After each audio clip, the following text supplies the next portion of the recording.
비록 우리가 이 땅에 지금 살고 있지만 그 어디나 하늘나라인 것처럼 우리가 살아가는 거죠. 나그네 인생이지만 이 나그네 인생이 이제 얼마 남지 않았습니다. 약속의 말씀이 이루어질 때가 이제 얼마 남지 않았기 때문에 더욱더 우리는 간절한 기대와 소망으로 주를 바라며 살아가는 저와 여러분들이 되어야 될 줄로 믿습니다. 계속해서 코로나19 문제 때문에 많은 어려움이 있습니다. 특별히 교회라고 하는 곳에서 집단 감염으로 인해 오히려 많은 세상 사람들로부터 질타를 받고 있고 교회를 신뢰할 수가 없다. 거의 70~80%가 그렇게 대답들을 한다고 합니다. 그만큼 이 문제로 인해서 모범이 되지 못하고 뭔가 그리스도인으로서 바른 삶을 보여주지 못하고 있기 때문에 이런 질타를 받고 있는 거죠. 물론 우리는 이것이 믿음이다라고 해서 모여서 예배드리고 어떤 성경 공부를 하고 그런 걸 좋긴 하는데 감염의 그런 부분에 있어서는 우리는 쉽게 벗어날 수 없다는 것이죠. 아무리 조심한다 하더라도 이 바이러스가 너무 강하기 때문에 쉽게 감염이 될 수도 있습니다. 그러니까 철저히 방역과 더 방역 수칙을 지켜야 하는 것입니다. 이런 문제 때문에 참 고민이 많이 됩니다. 교회가 또 믿는 신자들이 이럴 때 어떻게 행동을 해야 되는가, 어떻게 신앙생활을 해야 되는가, 나름대로 다 생각을 하고 고민도 하고 성경도 읽고 그렇게 답을 찾으려고 합니다. 물론 신실한 사람도 있고 그렇지 못한 분들도 있겠죠. 잘못된 믿음, 그런 신앙 이념이 있기 때문에, 관념이 있기 때문에 오히려 성경과 또 벗어난 그런 신앙생활을 보여주고 있는 분도 있습니다. 그런 면에 있어서는 참으로 안타까운 문제죠. 이제 우리 그리스도인들은 이럴 때 어떻게 해야 되는가, 참으로 깊이 생각을 해야 하는 그런 시점이라고 보게 되어집니다. 이렇게 보다 보면은 좀 세상과 또 그리스도인들이 섞여서 이제 살고 있는데 그 섞여서 살 때 어떤 신앙의 그 모습으로 드러나야 하는 그런 문제인데요. 우리 한국에는 이제 음식 문화를 좀 생각해 보자고 한다면 맛있는 음식이 여러 종류가 있지만 또 이제 모든 사람들이 편하게 먹을 수 있는 비빔밥이 있습니다. 이것저것 재료들을 모아다가 고추장이나 참기름을 넣고 잘 이렇게 섞어서 먹으면 맛있잖아요. 근데 이 비빔밥처럼 섞어서 먹는 이런 일들이 우리 한국만 있는 건 아니겠습니다만은 특히 한국은 그게 독특한 면이 있습니다. 서양 사람들 입장에서는 음식을 그렇게 섞어서 먹지는 않기 때문에 이런 음식 문화를 보면 놀랄 수밖에 없겠죠. 근데 비빔밥 어떻습니까? 이렇게 비벼서 먹으면 맛있나요? 맛이 없나요? 맛있죠. 간을 잘 하고 고추장 넣고 참기름 넣으면 고세해서 정말 맛있습니다. 금방 한 그릇은 뚝딱 하고 사라지고 말죠. 그만큼 맛있기 때문에 그렇습니다. 그러면 우리가 이런 것을 생각해 보겠습니다. 문화가 이렇게 섞이면은 음식 문화처럼 맛있는 부분도 있겠습니다만은 신앙 상태가 이렇게 이것저것 섞이면은 어떨까? 세상 사람들, 이교도들의 입장에서는 이것도 좋고 저것도 좋고 다 좋지 뭐. 그래서 이제 심지어 신이라고 하는 것을 섬길 때에 한 종류의 신만 있는 게 아니라 여러 종류의 신도 있잖아요. 그 한 집에 수백 개, 수천 개의 신들을 모시면 그만큼 자기가 더 강하게 된다고 생각을 하기 때문에 옛날이나 지금이나 이런 종교에 대한 것을 상관하지 않는 사람들은 이런 식으로 신들을 가지고 있는 것을 보게 되어집니다. 바울이 그리스 아테네에 가서 보니까 그런 종류들이 너무 많았고 심지어 어떤 신까지 있다고 그래요? 이름 없는 그런 신, 정말 생각지도 우리가 알지도 못한 그런 신이 있다라고 생각해서 그런 이름을 갖다 걸어놓고서 섬기는 그런 희한한 모습들을 보게 되었던 것이죠. 세상에는 이런 일들이 너무도 많습니다. 그런데 그런 것들이 참 맛있게 느껴진다라고 하는 것이 안타까울 뿐이죠. 순수성이 없고 뭔가 섞인 그런 내용들을 보게 되어집니다. 자, 이런 것을 지금 오늘날의 기독교가 정말 구별되고 순수한 가운데 있느냐라고 할 때 그렇지 않다는 것이죠. 대부분 성경을 뒤밀고 우리의 신앙, 우리 교리 그렇게 이야기를 하지만 섞여져 있는 것은 너무도 많습니다. 세상의 것이 교회 안에 들어와서 교회 안에서 그것을 다 하고 어떻게 하면 교회화, 저번 주에 말씀드린 것처럼 기독교화 만들어 놔서 이게 우리 문화라고 드러내는 경우가 많습니다. 자, 이런 것을 볼 때 하나님께서 어떻게 생각하시냐 이 말이죠. 섞여 놓은 것을 가지고 우리가 이것을 하나님께서 보실 때 기뻐하실 거다. 어떻게 보면 사울 왕처럼 그렇지 않겠습니까? 사울 왕이 쳐들어가서 다 멸해야 되는데, 아말렉을 다 멸해야 되는데 어떻게 했습니까? 그러지는 않았잖아요. 거기다 뭐 어떤 것을 챙겨놓고 이것을 가지고 하나님을 섬기려고 모든 것을 멸하라고 그랬으면 멸해야 되는 것인데 그러지 않았다는 거죠. 자기 나름대로 이렇게 하면 하나님께서 기뻐하시겠지라고 하는 것이 지금 이 세상의 혼합 신앙의 상태를 볼 수가 있는 것입니다. 그래서 이것을 좀 우리가 오늘 본문 출애굽기 8장의 말씀을 통해서 생각해 보려고 하는데요. 혼합신앙의 위험이라고 하는 제목을 좀 이렇게 정해 봤습니다. 이 혼합신앙이 정말 그 사람에게 있어서 위험하다라고 하는 부분인데요. 오늘 8장을 보면 8장 20절에서부터는 네 번째 재앙, 파리 재앙을 말하고 있습니다. 이제 앞에까지는 이제 세 가지 재앙을 파라오가, 이집트가 겪게 되었습니다. 세 번째 재앙을 통해서 파라오의 술사들이 이제 8장 19절 말씀에 보면 이것은 하나님의 손가락이니이다. 이제 경험한 거죠. 술사들도 이 부분을 인정할 수밖에 없었다는 겁니다. 이거는 사람이 할 수 있는 일이 아니다. 그런 얘기죠. 자, 이렇게 고백을 했습니다만은 파라오의 마음은 더욱더 어떻게 되어집니까? 악하게 교만하게 굳어져 있다는 것을 알 수가 있습니다. 그래서 그것 때문에 계속해서 재앙을 받게 되어지는 부분이 있는 거죠. 파라오는 뭐 힘이 약한 것은 아니었습니다. 자기의 그 권세, 아집 때문에 이런 재앙을 계속해서 받게 되어지는 것을 보게 되어지죠. 그러니까 자신보다 더 강한 힘을 지니신 하나님을 부인하고 거절했기 때문에 이런 상태의 심판을 받는 것을 보게 되어집니다. 오늘 8장 20절에서 마지막 32절까지는 이제 네 번째 파리 재앙인데요. 주님은 이집트 사람들에게 파리떼를 보내어서 심판을 계속해서 하고 있습니다. 물론 이 10가지 재앙들을 보면은 다 그들의 이제 신을 치는 그런 내용이지 않습니까? 또 네 번째 재앙부터 주님은 이집트와 이스라엘을 어떻게 한다라고 말씀을 하고 있습니까? 분리하고 구별한다라고 언급을 하고 있습니다. 그래서 하나님께서는 이집트와 이스라엘을 구분하기 시작했다는 거죠. 네 번째 재앙부터 그렇게 하셨다는 겁니다. 앞에 첫째, 둘째, 세 번째 재앙에서는 그런 것이 없었는데 네 번째 재앙부터 하시겠다. 그 목적이 있습니다. 그럼 하나님께서 이런 말씀 하시면 뭔가 그 이유에 대한 설명을 해주고 있는 거죠. 그 말씀이 22절에 나와 있습니다.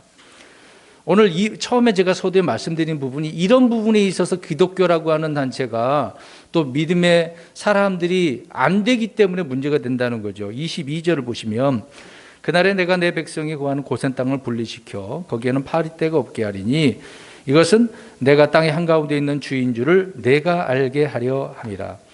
자, 하나님께서 모세에게 파라오에 가서 이런 말을 전하라라고 하고 있습니다. 그러니까 내가 나오면은 누구예요? 나 말고 네가 라고 하는 것은 누구를 가리키고 있는 겁니까? 파라오를 말하고 있는 거죠. 그러니까 분리하시는 그 목적은 파라오로 하여금, 물론 이제 파라오는 이제 이집트의 대표니까 이집트로 하여금, 또 이집트는 세상이니까 세상으로 하여금 주님을 어떻게 하기 위해서, 알게 하기 위해서. 아니 갑자기 재앙을 내리는데 고센 땅 분리한다 그러잖아요. 뭐 고센 땅도 어느 나라 땅입니까? 이집트 땅인데도 불구하고 거기는 하나님께서 이런 재앙이 없게 한다는 거죠. 지금 네 번째 재앙부터입니다. 다른 데는 다 똑같이 경험을 하고 있는 것인데 네 번째 재앙부터는 분리시킨다는 얘기예요. 그러면 그 목적이 이것을 통해서 무엇을 알게 합니다? 주를 알게 합니다. 아주 중요한 부분입니다. 그러니까 이 분리, 구별을 통해서 이스라엘 백성들은 하나님을 드러내야 되고 또 그것을 통해서 파라오에게 하나님이 주인 줄을 알게 하려고 했다는 것이죠. 자, 이것을 우리가 좀 생각을 해보면 우리 하나님은 분리의 하나님이라는 겁니다. 세상은 분리가 아니라 하나, 자꾸 하나, 통합, 그래서 이제 WCC 그런 얘기가 나오지 않습니까? 자꾸 하나됨을 주장하고 있다는 것이 지금의 현실입니다. 지금 기독교라고 하는 단체에서 그냥 겉으로만 기독교인 경우가 많죠. 개신교에서는 그렇게 우리 하나가 되자. 물론 WCC에 가입 안 한 그런 단체들도 있습니다. 그럼에도 자기들끼리 이렇게 하나됨을 많이 주장을 합니다. 그러면 결국에는 이제 다 하나가 통합이 될 것입니다. 성경적으로는 그렇게 말씀하고 있기 때문에 그러는 거죠. 우리 주님께서는 빛과 어둠을 나누셨습니다. 그리고 언어가 하나였을 때 그 언어를 어떻게 버렸습니까? 나눠버리죠. 인간의 그 악함 때문에 그러는 것입니다. 죄악 때문에요. 민족들을 또 언어를 나누니까 민족이 나눠질 수밖에 없었겠죠. 그러니까 그 당시에 한국말하는 사람 있었겠어요? 없겠어요? 나눠버릴 때에. 있어서 지금 한국말이 있는 겁니다. 그런 사람들이 동쪽으로 와서 이렇게 지금 우리 대한민국 쪽으로 온 거죠, 과거에. 그래서 그런 사람들이 자꾸 퍼져서 그 조그만 그런 사회를 이루다가 민족을 이루다가 국가가 되어진 것 아니겠습니까? 하나님은 그래서 자꾸 분리를 하시는 것을 보게 되어집니다. 주님이 혼합을 정말 싫어하고 계시죠. 우리 성경 구절을 한번 보겠습니다. 레위기 19장 19절. 하나님은 이스라엘 백성들에게 가나안 땅에 들어가면 많은 주의해야 될 사항들을 말씀해 주셨는데 그 중에 하나가 그들과 섞여서는 안 되는 거예요. 혼합해서는 안 된다. 결혼도 하지 말라. 동맹을 맺어서도 안 된다. 이런 말씀들을 하셨습니다. 자, 보겠습니다. 19장 19절 레위기 시작. 너희는 내 법규를 지킬지어다. 너는 내 가축을 다른 종류와 교미시켜 새끼를 낳게 하지 말고 내 밭에 씨를 섞어 뿌리지 말며 암마와 양털을 섞은 옷을 입지 말라. 야, 동물을 교미시키지 말라는 거죠. 다른 종류끼리. 그 다음에 밭에 씨를 섞지 말라. 하나만 한 종만 심으라는 얘기죠. 그리고 섞은 옷을 여러 가지 그런 재료를 갖고 섞지 말라. 근데 오늘날은 다 이렇게 하지 않습니까? 그런 옷이 좋고 그런 밭이 그런 씨의 열매가 좋고. 그러니까 DNA 조작을 해가지고 뭔가 음식 이 식량 문제를 해결하려고 하는 그런 과학자들 얼마나 많습니까? 다 인간의 방법이죠. 그러니까 뭔가 자꾸 섞어서 기발한 것을 개발하려고 하는 것이 이 세상인 것입니다. 하나님은 아무튼 반대하고 있다는 것을 말씀하고 있는 것이죠. 그럼에도 불구하고 세상 사람들은 혼합을 이렇게 외치고 있습니다. 그래서 인종 통합도 해야 되고 종교 통합도 해야 되고 언어 통합도 해야 되고 경제적인 통합도 있어. 앞으로 그렇게 다 될 것입니다. 흑인도 사람이기 때문에 생명이기 때문에 지금 어저께인가 며칠 전에 뉴스를 보니까 흑인 어떤 상을 줘야 된다고 합니까? 노벨상을 줘야 된다고. 근데 밑에 댓글 다는 사람들을 보니까 흑인들이 얼마나 동양인들을 무시하는데 이런 사람들에게 노벨 평화상을 주냐고 말도 안 되는 소리라고 그렇게 주장하는 부분이 있더라고요. 그러니까 아무튼 세상은 자꾸 악한 면이 있음에도 불구하고 이렇게 통합시키려고 하는 것을 보게 되어집니다. 그런데요, 그리스도인이라고 말을 하면서 말과 행동이 세상 사람들과 동일한 그런 경우가 얼마나 많겠습니까? 그러면서 우리는 교회다, 크리스찬이다 강조를 얼마나 많이 합니까? 여러분, 지금에 일어난 일들을 볼 때 이게 과연 구별된 모습일까요? 전혀 그렇지 않은 모습들을 보게 되어집니다. 물론 다 그렇다는 건 아닙니다. 그러나 대부분 그렇다는 거죠. 우리 주님은 성도들에게 세상을 본받지 말아라. 일치하지 해서는 안 된다. 동화되어서는 안 된다. 세상을 사랑하지 말아라. 부정적으로 계속 말씀합니다. 왜? 이 세상은 악하니까. 여러분, 거룩이라고 하는 단어를 보면 우리가 이제 레위기서 강해를 지금 못하고 있는데요. 거룩이라고 하는 것은 분리거든요. 분리입니다. 구별을 말하고 있는 겁니다. 우리는 주님이 구분하시고 나누시고 분리하시는 것을 합하려고 해서는 안 됩니다. 분리해라 그러면 어떻게 해야 돼요? 분리해야 돼요. 그런데도 하나님 조금만 더 같이 있으면 안 되겠습니까? 굳이 꼭 분리하시려고 하십니까? 그럴 필요 없지는 않나요? 이렇게 이야기할 수도 있어요. 다 자기가 그렇게 지혜롭다고 생각을 하니까. 그런 하나님은 아니다라고 말씀을 하고 있습니다. 우리가 분리된 삶을 살 때 세상은 우리를 통해서 주님을 지금 알게 된다고 이야기를 하고 있는 겁니다. 그러니까 이 네 번째 재앙부터 분리를 해놓으니까 어떻게 했어요? 야, 우리는 이렇게 재앙을 받는데 저들은 재앙을 안 받네? 누가 이렇게 한 거야? 하나님이 한 것이네? 이야, 그 주님을 알아야 되는구나. 하나님 이런 하나님이구나. 이러한 주시구나. 깨달아야 된다는 거죠. 그렇게 실제 하셨습니다. 그럼에도 불구하고 저 파라오는 어때요? 주님은 압니까? 몰라요. 일단은 하나님은 그렇게 하고자 하는 목적은 주를 알게 합니다라고 말씀하고 있습니다. 23절을 보십시오. 제레미야 8장 23절에 내가 내 백성과 내 백성 사이에 구별을 두리니 내일 이 표적이 있으리라 하시고, 내일 그렇게 하시겠다는 이야기입니다. 오늘 말씀 선포했으니까. 주님은 재앙을 내리시면서 구별을 두심으로 파라오에게 이렇게 깨우쳐 주려고 하시는 것입니다. 주님께서 거룩히 구별하시는 주님이다라는 것을 알려주시는 거죠. 그리스도인들이 세상 사람들과 구분이 안 된다라고 한다면 그 사람이 그리스도인다라고 말할 수 있겠습니까? 구분이 안 되는데 어떻게 하냐고요. 옆에 사람 한번 쳐다보세요. 그리스도인 맞아요? 우리 같이 모이니까 또 그리스도인이죠. 나가서 세상 사람들, 우리 성도님들을 볼 때 어떻게 생각했냐 이 말입니다. 뭔가 나는 그리스도인이다라는 것을 보여줘야 되는 거 아니겠습니까? 말로만이 아니고 행동으로 보여줘야 되잖아요. 그 행동으로 보여주는 분리된 그런 삶을 살아가야 되는 것이잖아요. 처음서부터 어떻게 다 알겠습니까? 말과 행실에서 구분이 되어야 한다는 것입니다.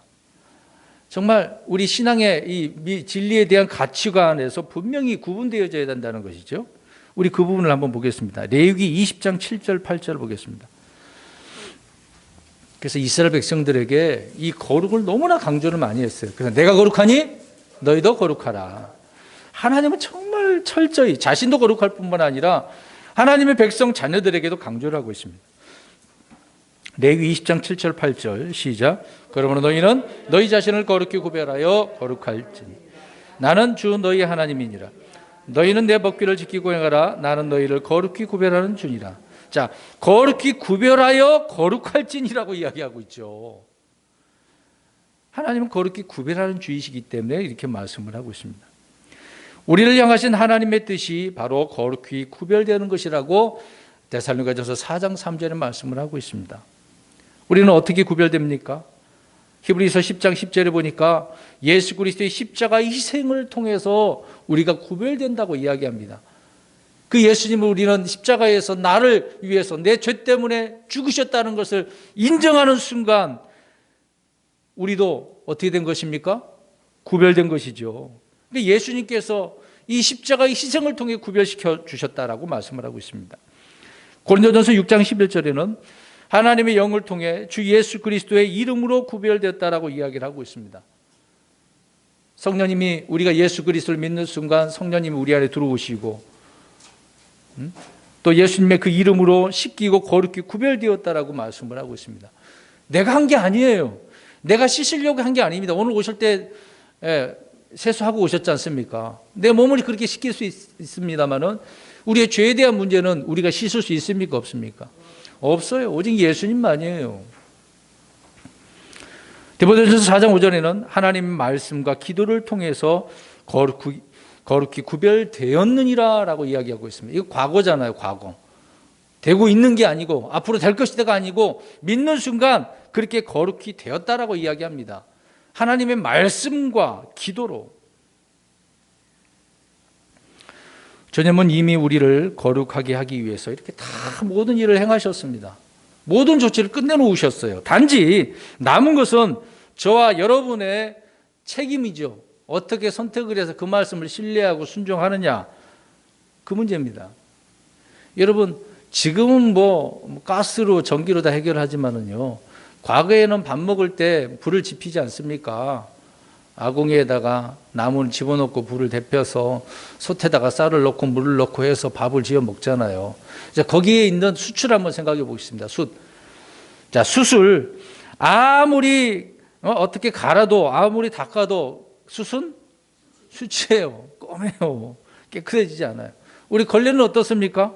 빨아도 걸레잖아요. 한 번 걸레가 되면 걸레가 되는 거예요. 마찬가지로 죄인도 그렇습니다. 아무리 고상하게 이쁘게 가꾸도 칠을 내도 꾸며도 더럽기는 마찬가지예요. 왜? 여전히 그 죄 문제를 해결하지 못했기 때문에.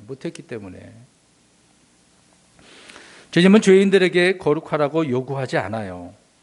자, 보세요. 여기 보세요. 죄인들, 아직 죄 문제를 해결하지 못한 사람에게 거룩해 그렇게 하신다고요? 안 하신다고요. 할 필요가 없죠. 죄 문제를 해결해야 되는 건데. 순서가 있거든요. 순서가. 있을 수 없는 일이라는 것입니다. 죄인들에게는 주님의 피와 하나님의 성령과 말씀의 물이 필요한 거죠. 씻기 위해서는. 그래서 주님의 영은 거듭남을 통해 구별된 사람들에게 거룩함을 요구하고 계십니다. 저 여러분들 주 예수 그리스도를 믿고 거듭난 사람들이 되었습니까? 그러면 어떻게 살아가야 된다는 얘기죠? 거룩하게, 구별되게, 분리되게. 그걸 요구하신다는 겁니다. 지금 코로나19 상황에서도 이것을 유지해야 되는 거예요. 이미 거룩해진 사람들에게 거룩히 구별될 것을 요구하신다는 겁니다. 이미 거룩해졌는데 또 구별되고 그렇게 하라는 얘기예요. 한 번만이 아니라 계속해서 그러라는 이야기입니다. 성도들은 거룩함이 이르는 열매를 얻었기 때문에 거룩한 삶을 살아가야 됩니다. 로마서 6장 22절에 그러나 이제는 너희가 죄로부터 해방되고 하나님께 종이 되어 거룩함에 이르는 너희의 열매를 얻었으니 그 끝은 영존한 생명이라. 거룩함에 이르는 열매를 얻었으니 믿는 순간 얻게 된 거죠. 과거란 말입니다. 그래서 그거를 거룩한 삶을 영위해 나가야 되는 것입니다. 좀 안타까운 일이죠. 성도를 우리가 생각해 보겠습니다. 성도라는 사람들이 세상 사람들과 비교의 대상이 되고 오히려 그들보다 못하다는 비아냥 소리를 듭니다. 자, 세상 사람들이 볼 때 정말 그리스도인들 대단해. 근데 그렇게 보면 괜찮은데 훌륭하다. 정말 신실한 사람이다. 그렇게 보면 괜찮은데 나하고 별 다를 게 없네 그 사람이나 나나 별 다를 게 없는데 내가 더 신실하게 나라에 충성하고 나라가 시키는 대로 잘하는데 이런 걸로 비교 대상이 돼서 비아냥거리는 경우가 있다는 얘기예요. 거룩함에 이르는 열매를 얻고 예수 그리스도의 피로 씻음을 받은 성도가 이제 성경에 또 베드로서가 말하고 있잖아요. 베드로 사도가 개가 토한 것을 어떻게 해요? 다시 먹고 거기에 들어눕고 돼지처럼 이전 생활로 돌아가 죄 가운데 빠져 사는 그런 성도들이 얼마나 많습니까? 난 구원은 받았는데 여전히 세상 사람들과 똑같이 말하고 행동하고 그렇게 살고 있는데요. 거기에 섞여 살고 있는데요. 혼합되어져 살고 있는데요. 어떻게 그것이 구별된 사람이라고 할 수 있겠습니까? 주님은 우리를 구별하셔서 우리를 통해 세상이 주님을 알기를 원하셨는데 세상과 너무나 똑같은 형상으로 똑같은 냄새로 우린 그리스도인들의 그리스도 향기를 내야 되잖아요. 근데 세상 사람들처럼 똑같은 냄새는 보여준다고 하세요. 나타낸다고 해보세요. 누가 좋아하겠습니까? 똑같은 맛을 내죠. 우리는 그리스도인으로 이래서 이게 좀 말씀의 맛을 내야 되지 않겠습니까? 주님은 세상에 자신을 알릴 수 있는 방법을 우리를 통해서 이렇게 하도록 하셨던 것입니다. 그런데 이것을 자기 백성이 안 하고 있으니 오늘날 신약 시대에 교회가 그렇게 안 하고 있으니 사람들이 신뢰를 하겠습니까? 손가락질을 하는 거죠. 그러니까 보겠습니다. 거의 70, 80%가 신뢰를 못하다고 하고 있는데 믿는 자는 물론 포함하겠죠. 그 나머지 30%, 20%, 30%는 누구겠어요? 그럼 그 사람들은 불신자들이겠습니까? 믿는다라고 하는 사람들이 그렇게 얘기했겠죠. 여러분, 우리가 이제 몸에 막 더럽고 이제 때가 오랫동안 씻지 않으면 때가 있잖아요. 그래서 문지르면 때가 다 나오잖아요. 때를 벗겨내지 않으면 구별이 안 되는 그런 모습들을 볼 수 있습니다. 세상의 때, 세상의 냄새, 세상에 섞여 사는 그런 것들을 때라고 할 수가 있지 않겠습니까? 그런 것들을 우리는 말씀으로 계속해서 사도 바울처럼 쳐서 어떻게 해요? 복종시켜야 되는데 이걸 안 하니까, 벗겨지지 않으니까 어떻게 보여요? 그리스도인으로 보이는 게 아니라 너나 나나 뭐 별 차이도 없네, 그렇게 본다는 거죠. 구별이 안 되는 겁니다. 오늘날 죄에 빠져 있는 성도들의 모습이 바로 이런 모습이 아니겠습니까? 이런 예가 있네요. 어떤 회사에서 당신은 교회를 다니는데 기도도 하고 성경도 읽지 않아? 근데 어떻게 하는 짓이 교회 안 다니는 사람보다 못하네? 이런 말을 충고 들을 경우가 있어요. 근데 그럴 때 이제 답변을 잘해야 되는데, 답변하는 사람이 이렇게 답변합니다. 아니, 교회 다닌다고 사람이 다 그렇게 살아야 되는 줄 아십니까? 교회 다녀도 다 똑같아요. 믿는 자는 나도 사람이에요. 왜 그러십니까? 도리어 화를 내는 사람 있을까요, 없을까요? 있다니까요. 좋은 모습 안 보이니까 그런 소리 들었으면 내가 잘못했구나, 나 자신을 돌아보고 그래야 되는데 오히려 적반하장으로 달려들죠. 여러분, 세상은 신자들이 자신들과 연합한 것을 원치 않습니다. 세상 사람들은 신자들을 향해서 뭔가 특별하게 달라지라고 이렇게 얘기하고 있어요. 믿지도 않으면서. 자기들과 우리처럼 살라고 하지 않아요. 세상 사람들은요. 오히려 신자들의 타락과 연합, 이렇게 혼합되어진 것은 에휴, 저 그리스도라는 놈들이 저래, 역겨워하는 겁니다. 여러 번 이 부분에 대해서 말씀드렸어요. 그런데 실족한 성도들은 이성을 잃어버린 채 세상을 굳게 붙들고 놓아주려 하지 않는다는 게 문제죠. 이런 말을 들으면 야, 정말 악하게 살아서는 안 되구나, 뭔가 다르게 살아야 되겠구나, 그래야 되는데 여전히 안 그러는 사람이 있단 말입니다. 이런 말씀을 들으면서도 안 된단 말이에요.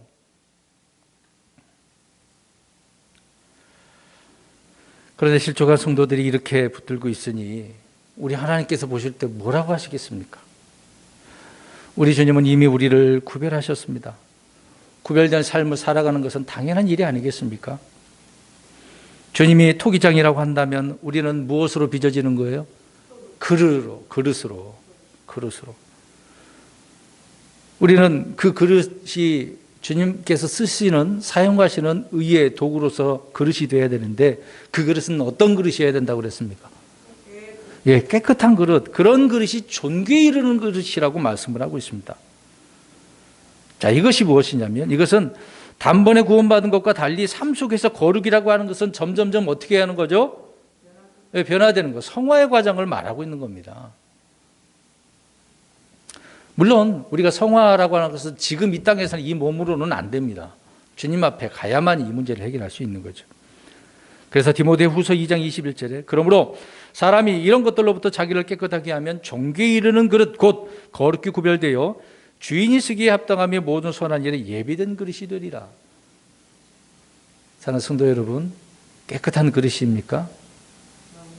아니면 여전히 좀 더러운 것이 묻어져 있습니까? 그러면 그런 것을 어떻게 해야 돼요? 묻었으면 어떻게 해야 됩니까?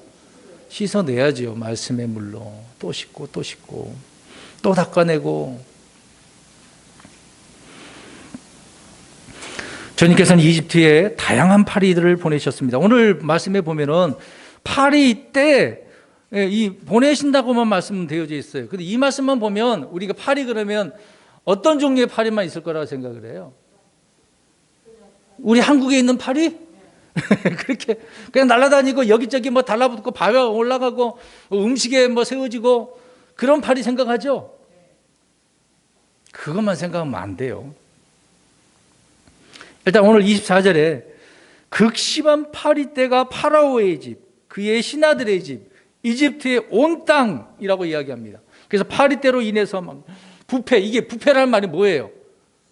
썩어 막 문제가 생긴 거예요. 그야말로 지금 뭐 코로나 바이러스처럼 그렇게 돼버렸다, 그 얘기입니다. 이 말은 파리들이 들끓게 되어지면 전염병이 생긴다는 얘기예요. 전염병. 여기 붙고 저기 붙고 그걸 뭣도 모르고 먹잖아요. 그런 세균이 몸에 들어가면은 전염병에 걸리는 거죠. 지금도 코로나19도 이것도 전염병이잖아요. 역병이지 않습니까? 파리들은 그냥 날아다니기만 하는 것이 아닙니다. 뭔가를 먹어치워요. 근데 메뚜기는 많이 먹는데 파리는 많이 먹지는 않습니다. 이거 옮기는 거예요, 옮기는 거. 그래서 음식물이나 짐승에게 달라붙으면 한꺼번에 달라붙으면 치명적이잖아요. 어떤 파리들은요, 피를 뽑아먹는 파리도 있습니다. 예, 파리의 그 종류를 보면 수천 종이라고 해요. 한두 종류가 아닙니다. 우리 성경을 보겠습니다.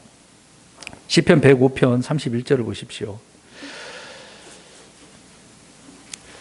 시편 78편 45절에도 나오고 있지만 주님께서 파리들이 많기는 한 것이 아니라 막 종류가 굉장히 많대요. 막 많은 것을 먹어치운다고 이야기합니다. 일단 105편 31절 시작. 그분께서 말씀하시니 여러 종류의 파리들이 왔고 그들의 모든 지역에 이들이 왔도다. 자, 파리가 한 종류가 아니라 여러 종류예요. 뭐 수십, 수백, 수천 종이 될 수도 있겠죠. 그 당시에 어느 정도인지 모르지만 성경은 여러 종류라고 합니다. 그러니까 사람의 살에 이렇게 들어가고 피를 빨아먹는 그런 파리도 있고, 전염병을 옮기는 것도 있고, 그냥 막 음식 내서 맡아갖고 돌아다니는 파리들도 있고, 성가시게 하는 거죠. 집안에 파리 한 마리만 들어왔다고 생각해 보세요. 어떻습니까? 귀찮잖아요. 날아다니는데 지저분하고 세균이 번식되는데 누가 좋아하겠습니까? 사람들이 파리에게 괴롭힘을 당하고 피를 빨아 먹힌다면 뭐 차라리 죽는 게 낫다라고 말하는 사람이 얼마나 많겠어요. 근데 죽는다고 해결되겠습니까? 여러분, 죽으면, 자, 주를 믿지 않고 죽으면 어디로 가죠? 혼이 지옥으로 갑니다. 그러니까 지옥은 그냥 뜨거운 것만 있겠습니까? 거기에 또 뭐가 있어요? 벌레가 있다고 해요. 죽지 않는 벌레가. 벌레 취급을 하는 거예요. 그 사람이 벌레 되기도 하고 벌레라고 이야기도 하고 또 벌레들이 있다고 이야기합니다. 죽으면 끝난다고 생각하는데 그렇지 않아요. 파라오는 파리들에게 얼마나 혼이 났는지 모세 아론을 불러서 이야기합니다. 25절에 파라오가 모세와 아론을 불러 이르되 너희는 가서 이 땅에서 너희 하나님께 희생물을 드리라. 그러나 이 말은 무슨 말이에요? 파라오의 꾀예요. 꾀에 불과합니다. 허락하는 척하면서 그들을 가게 하지 않았다는 거죠. 그러니까 파라오는 타협책을 제시한 겁니다. 타협. 그러나 우리 하나님은 타협하라고 하십니까? 아니죠. 타협하라고 말하지 않습니다. 순종하라고 이야기합니다. 이 파라오의 타협은 성도들을 향한 마귀의 계략입니다. 어느 시대를 막론하고 성도들을 향한 마귀의 타협이 바로 이런 거예요. 오늘 이제 성경적으로 표현한다면 8장 25절에 가서 하나님을 섬겨라. 어휴, 대단한 말을 해준 것처럼 보이죠. 근데 하나님을 섬기려면 어디서 하래요? 이 땅에서, 그 땅이 어딘데? 이집트, 이 세상 떠나지 말란 이야기잖아요. 너희가 살고 있는 이 세상에서, 그러니까 세상을 버리라는 거예요, 버리지 말라는 거예요. 친구가 되라는 거예요, 되지 말라는 거예요. 되라는 이야기잖아요. 세상과 함께 하라는 이야기지 않습니까? 야고보서 4장 1절에서 4절 말씀처럼. 또 28절 보세요. 세상을 떠나라. 멀리는 가지 말라는 이야기예요. 말은 이제 멀리 이제 떠나라고 표현을 하면서 멀리는 가지 말래요. 그러니까 이 말은 신자가 되더라도 너무나 광신자처럼 되지 말고 믿더라도 야, 세상에 하는 대로 술, 담배도 하고 즐길 건 즐기고 그렇게 해. 이런 식으로 이야기를 합니다. 그러니까 지금 제가 오늘 제목이 뭐예요? 오늘 제목이 혼합된 신앙. 세상과 지금 혼합된 신앙으로 살고 있는 사람들이 위험하다는 겁니다. 이렇게 살아서는 안 되는데 세상은 그렇게 살라고 자꾸 한다는 이야기예요. 10장 11절에 9절부터 말하고 있습니다만은 야, 정령 떠나려면 완전히 떠나지 말고 어린 것들을 남겨도 짐승을 남겨도 소유는 남겨도 10장 24절에 말씀하고 있잖아요. 이거 뭐겠습니까? 아이들에 대한 부분을 보면은 야, 아이들 그렇게 지금 어린데 뭘 알겠어. 나중에 크면 그렇게 해. 지금 애들 교회 갖고 이거 봐. 교회 갖고 뭘 배우겠어. 지금 애들도 같이 앉아 있는데 이 말씀 뭘 알아듣겠어. 애들이 원하는 그 용어로 표현해서 가르치고 그냥 몇 분은 설교하고 가르치고 말아야지. 이런 식이잖아요. 옛날에는요, 똑같아요. 그 말씀이고 똑같이 들었어요. 해석한 것도 없어요. 그 말씀 그대로 행하면 되니까. 지금은 그 말씀을 영적으로 해석을 해줘야죠. 부모님들이 잘해줘야 됩니다. 그렇기 때문에 애들을 그냥 남겨두라는 얘기예요. 니들끼리 가서 열심히 해. 지금 그렇잖아. 교회 성도들. 야, 애들은 지금 어려우니까 놔두고 너희들 가서 예배만 드려. 이런 식이지 않습니까? 지금 파라오가 그렇게 얘기하고 있는 거예요. 소유는 남겨도, 그러니까 완전히 마음이 떠나더라도 마음은 거기 있게 만드는 거예요. 남겨놨으니까 자꾸 그것이 생각나잖아요. 자꾸 생각나. 오죽했으면 CF도 자꾸 생각난다고 하잖아요. 어떤 물건을 팔아먹으려고 너무 좋아서 생각난다고. 이스라엘 사람들이 광야 기간 동안에 계속해서 생각난 것이 뭐였습니까? 이집트에. 그렇죠. 그 음식들 얼마나 생각해. 노예 생활하면서도 그런 음식을 자유롭게 먹었나 보죠. 마음은 거기에 두란 얘기예요. 혼합신앙이 바로 그것입니다. 세상에 그대로 두고 살라는 얘기잖아요. 우리는 구별되어야 되는데.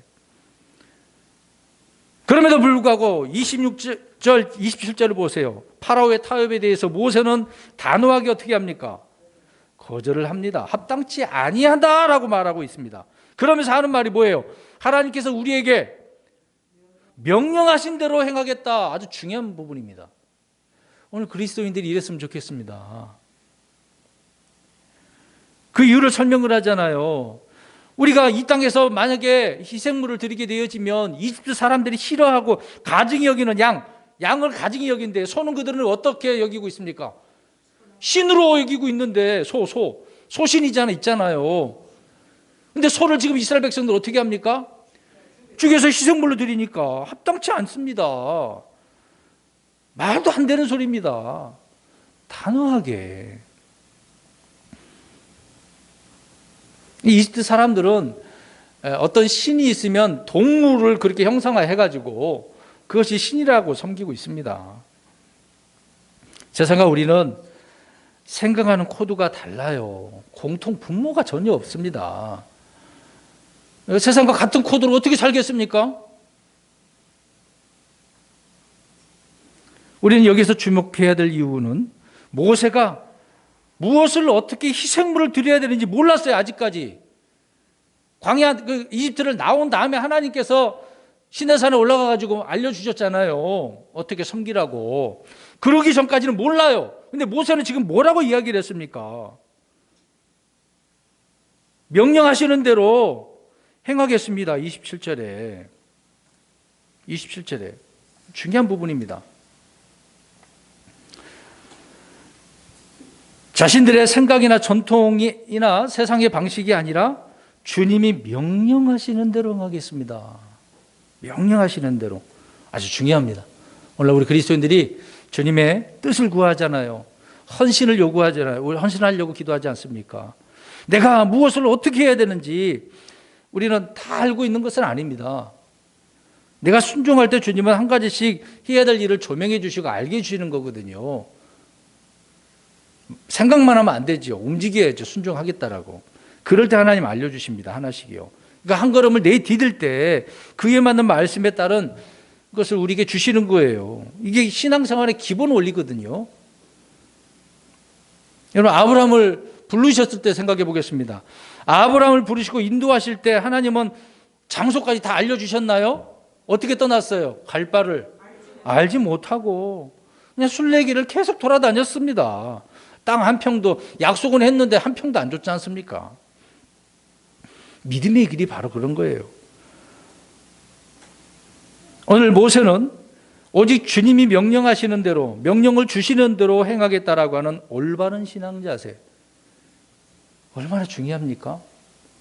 말씀대로 살겠다라고 하는, 우리는 신약 그리스도인들에게 주어진 사도 바울이 말씀한 그런 내용대로 살아야 되는 거잖아요. 그렇게 안 살면서 나는 그리스도인이라 욕만 얻어먹는 겁니다. 누가 저 그리스도인을 신뢰하겠습니까? 28절을 보세요. 파라오가 이르되 내가 너희를 가게 하리니 너희가 광야에서 주 너희 하나님께 희생물을 드리려니와 너무 멀리 가지는 말라. 나를 위해 간구하라 하며.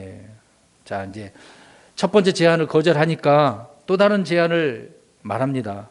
나를 위해서 어떻게 해달라 그래요? 간구하라, 기도해달라. 이게 영적 분별력이 없는 사람은 이런 말을 들으면 야, 파라오가 좀 회개를 했나 봐라. 지금 마음이 좀 돌아왔나 보네. 하나님의 백성들을 인정하고 있나 보다. 그렇게 생각할 거예요. 아닙니다. 파라오가 말하는 그 화술 수완을 한번 보세요. 정말 기발하지 않습니까? 이런 말에 그리스도인들이 속아 넘어가요. 정치인들이 하는 말, 그리스도인은 정말 사랑하며 믿습니다. 교회 와가지고 막 자기 홍보하기 위해서 여기저기 돌아다니다가 높은 지위에 올라가면은, 그렇게는 힘들겠는데요. 안 해주잖아요. 정치인들 믿으면 안 됩니다. 파라오가 바로 그런 사람입니다. 우리는 늘 깨어 있어야 돼요. 이런 내용이 신약에서도 있습니다. 이런 말을 하는 사람이. 사도행전 16장 16절에서 18절 가서 보면 점치는 영에 사로잡힌 소녀가 있어요. 어떤 소녀가. 근데 바울과 그 일행이 이제 기도하러 가는데 이 소녀가 계속 붙어가지고 말을 하는 거예요. 하나님의 종들이라 구원의 길을 보여준다고 하면서. 계속해서 그러니까 바울이 어떻게 했습니까? 이 소녀에게. 어떻게 했어요? 왜 거기에 마귀 들는 거 쫓아냈지 않습니까? 근데 이 여자, 이 점치는 영이 사로잡힌 여자는 틀린 말을 했어요? 맞는 말을 했어요? 맞는 말을 했어요. 이들은 하나님의 영광을 드러내고 구원의 길을 보여주는 사람이야. 틀린 말 한 거 아니잖아요. 자, 이런 말을 들으면, 비록 이 여자가 점치는 영이 사로잡혔는데 이런 말을 할 수가 있겠어? 정말 훌륭하다. 그럼 바울과 일행이 그렇게 감탄했을까요? 자기들 인정하고 있는데? 아니잖아요. 꾸짖어서 잘못된 영을 쫓아내지 않습니까? 바로 역시 마찬가지예요. 모세에게 타협을 제시한 후에 자신이 마치 영적인 것에 관심이라도 가진 것처럼 나를 위해 기도해야 돼요. 오늘날 정치인들이 그러잖아요. 나를 위해서 좀 기도해 주십시오. 우리를 위해서 잘 되라고 좀 기도 좀 해 주십시오. 아이고, 그걸 믿습니까? 똑같은 거예요. 이런 말에 속아서는 안 됩니다. 근데 거기에 가가지고, 그렇습니까? 청와대 조창 기도에 가가지고, 말도 안 되는 소리를 하고 있어. 가지를 말든가 하지. 세상 사람들이 그리스도인들을 회의할 때, 교회나 하나님들을 이렇게 하나님을 들먹이는 꼴, 비슷해요. 믿지도 않으면서. 교회도 안 다니는 사람들이 입에는 하나님, 주님, 선교해야 된다는 말 다 붙어 있습니다. 믿지 마세요. 그 사람들이 정치인들이 그리스도인이라고 하더라도 믿지 마시라고요. 정치인은 정치인입니다. 28절 보십시오. 파라오가 이르되 내가 너희를 가게 하리니 너희가 광야에서 주 너희 하나님께 희생물 드리려니와 너무 멀리는 가지 말라. 나를 위하여 간구하라며. 다 들어준 것처럼 얘기하잖아요. 그렇게 말하면서 자기의 요구를 어떻게 합니까? 그렇죠. 얘기하고 있는 것입니다. 하나님의 말씀에 뭔가를 더하거나 빼는 일이 이렇게 간교한 타협이라는 겁니다. 파라오의 요구를 단 한 가지라도 들어주면 모세는 온전히 하나님께 예배를 드릴 수 있겠습니까? 할 수가 없습니다. 그러니까 세상과 죄는 떨어져야 돼요. 분리가 돼야 됩니다. 멀어지면 멀어질수록 좋은 거예요. 하나님께 합당한 희생물을 드리려고 한다면 사악한 사람들과 철저히 어떻게 해야 된다는 얘기입니까? 분리돼야 돼요. 세상을 포기해야 됩니다. 이스라엘 사람들은 이집트에서 주의 절기를 지킬 수 있어요, 없어요? 없어요. 나와서 광야에서 하든지 가나안 땅에 들어가서 하든지 해야 됩니다. 파라오는 모세는 속일 수 있지만 하나님은 속일 수가 없어요. 그것을 모세가 간파한 거죠. 우리가 파라오처럼 이런 허위로 회개하고 거짓되에 굴복한다면 그래서 우리 자신의 혼에 치명적인 속임수를 자기 자신에게 하는 거나 마찬가지입니다. 많은 사람이 정직하게 보여도 거기에 숨겨진 죄를 남겨두는 사람들, 그 죄를 사랑하는 사람들이 여전히 있습니다. 그리스도인들 많잖아요. 세상과 분리한다고 했는데 여전히 그렇게 사는 사람 많다, 그 얘기입니다. 자, 언제든지 다시 또 그렇게 하려고 준비를 해놓고 있는 거죠. 숨겨놨다가 뭔가 낙심이 돼. 또 그걸 다시 끄집어냈다가 의지를 하는 거예요. 그 세상의 것들로. 잠시 쾌락을 누리다가 또 다시 돌아오고. 그게 반복적인 거죠. 성도들이 죄를 이기지 못하는 가장 큰 이유는 죄를 미워하지 않기 때문에 그렇습니다. 분명히 미워하라고 그랬는데 안 미워해서 그래요. 숨겨놓고 언제든지 끄집어내려고 하는 거죠. 그러니까 싸울 이유도 없고 죽여버릴 수도 없어요. 그 죄들을. 단순한 것들은 이렇게 안 하려고 하죠. 아주 치명적인 것은 내버려 두고 있다는 겁니다. 참 안타깝게도 모든 죄를 멀리하고 십자가를 참아내고 인내해야 된다는 얘기죠. 그리스도를 따르려 하는 그런 마음이 있어야 되는데 그렇게 하지 않는다는 얘기입니다. 그러니까 육신적인 그리스도인들의 영적 상태가 누구와 비슷한 거 오늘 파라오하고, 그러니까 혼합신앙의 위험이 얼마나 큰지를 말해주고 있습니다. 파라오의 마음과 비슷한 거예요. 그래서 하나님을 섬기고 나를 위해 기도를 부탁하지만 멀리는 가지 마. 참 나의 삶에 이렇게 큰 희생이 동반되지 않는 이런 신앙생활 사람들 많이 합니다. 너무 힘들어요. 이렇게 피곤하고 힘든 일은 뭐하러 하려고 합니까? 십자가는 뭐하러 지려고 그래요. 앉아도 잘 살 수 있는데. 그건 누구 생각이에요? 자기 생각이죠. 모양만 유지한 채 해서 되겠습니까? 기도하는 척, 말씀 있는 척, 신앙생활 하는 척, 얼마나 많아요. 29절 보십시오. 모세가 이르되 보소서, 내가 왕을 떠나 나가서 주께 간구하리니 내일 파리떼가 파라오와 파라오의 신하들과 파라오의 백성에게서 떠나려니와 파라오께서는 백성에게 가서 주께 희생물을 드리지 못하게 함으로써 다시는 속임수를 쓰지 마소서 하니라. 앞에 이제 개구리 재앙이 있을 때 파라오는 내일 개구리를 없애주세요. 당장 힘들고 어려우면 어떻게 해야 돼요? 이걸로 어떻게 해야 돼요? 아니, 지금 당장 이걸 빨리 없애달라고 해야 되는데 개구리 그 재앙에서는 내일 없애달라고. 그러니까 개구리와 하룻밤만 더 살려고 하는 것이 파라오였거든요. 근데 오늘 보세요. 이번에는 파라오가 그렇게 말한 게 아니라 누가? 모세가 내일 파리떼를 몰아주겠다고 이야기를 하고 있습니다. 이 부분 잘 보세요. 이거 별거 아닌 것처럼 보이죠. 별거 아닌 것처럼 보입니다. 네. 불신과 회의에 빠진 파라오를 향하여서 하나님께서는 모세를 통해서 이렇게 말씀을 하고 있는 것입니다. 자, 이런 말을 한다면 언제 이걸 없애줄까요? 그러면 이미 경험을 또 했으니까 어떻게 하겠습니까? 바로 지금 당장. 보세요. 참 기회를 그렇게 줬음에도 불구하고 그 기회를 제대로 포착하지 못한 사람에게 있어서는 기회조차 하나님은 다시는 안 주는 거예요. 그리스도인들이 마찬가지입니다. 우리에게 기회를 하나님께서 주시잖아요. 그 기회를 빨리 포착을 해야 되는, 헤매니까 그러면 더 이상 기회가 없어지는 겁니다. 그러니까 그 하나님을 향한 타협을 이렇게 내놓은 그 대가에 따라서 하나님은 그대로 갚아주신다는 얘기예요. 그대로. 그래서 모세는 오늘 당장이 아니라 내일 없애주겠습니다. 당신은 이렇게 타협을 해서 속이려고 했기 때문에 이것에 대한 재앙은 당해야 됩니다. 그 얘기를 하고 있는 거죠.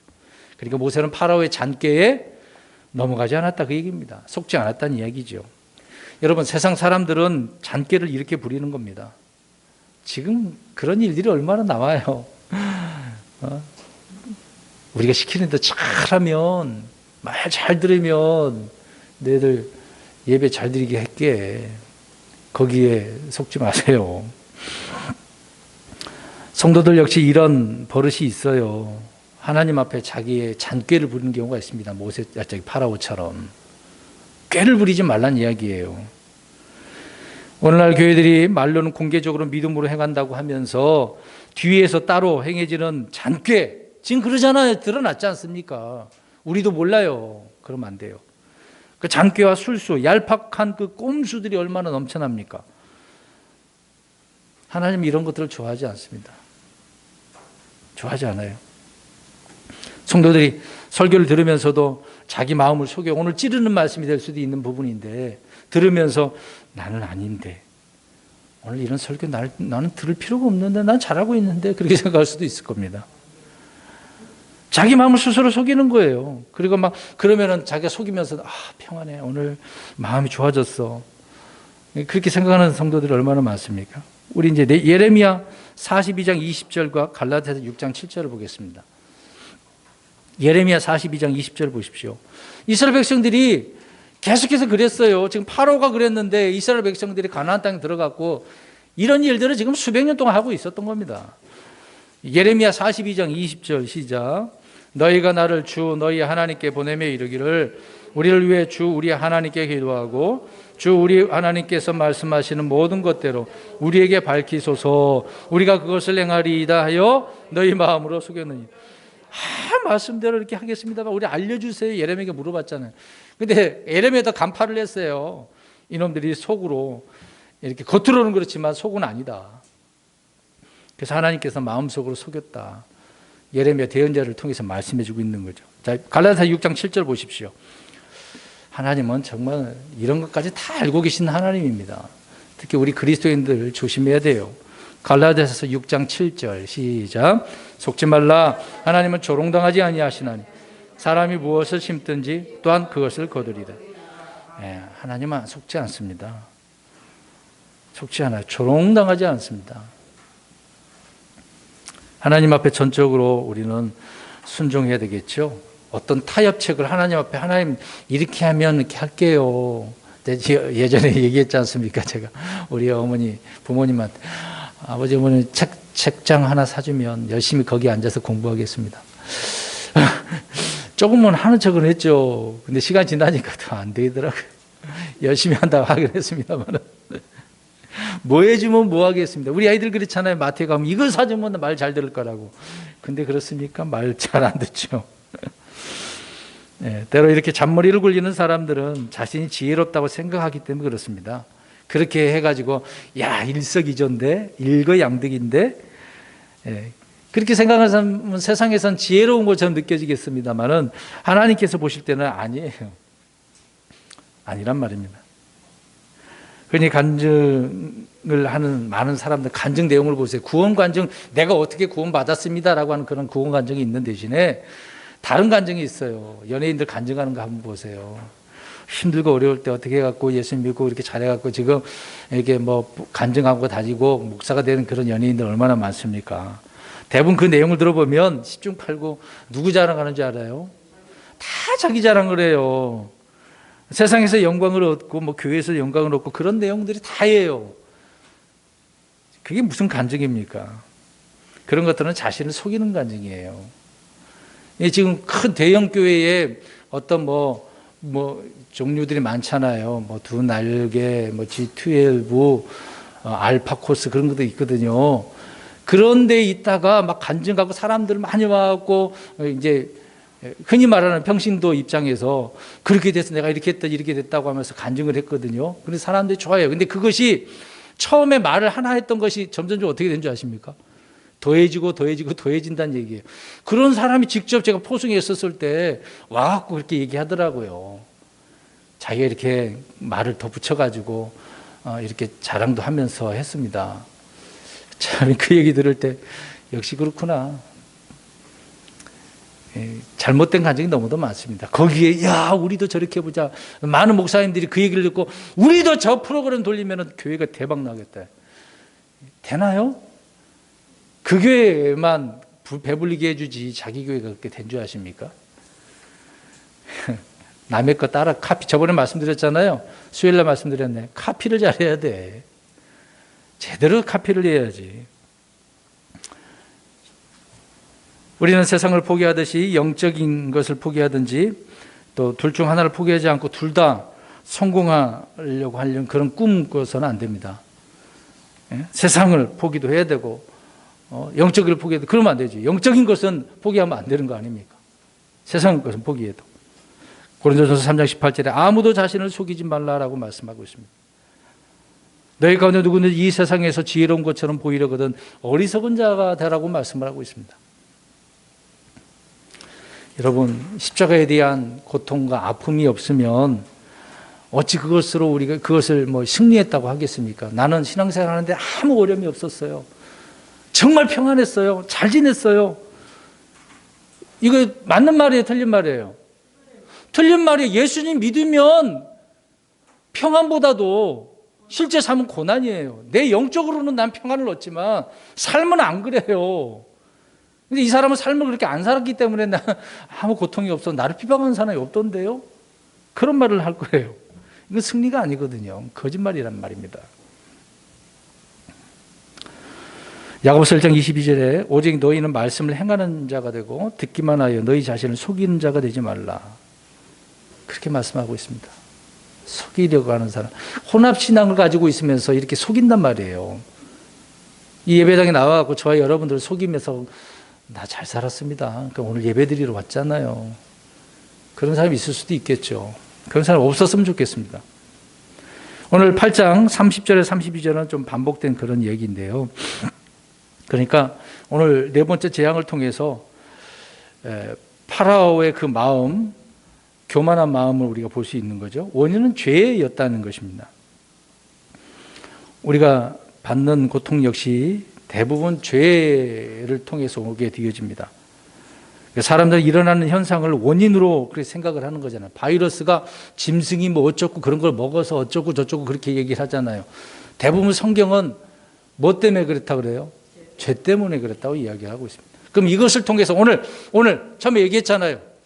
무엇을 알게 하려고? 분리한 목적이 뭐란 얘기예요? 주님을 알게 하려고. 우리 이거를 아시면 됩니다.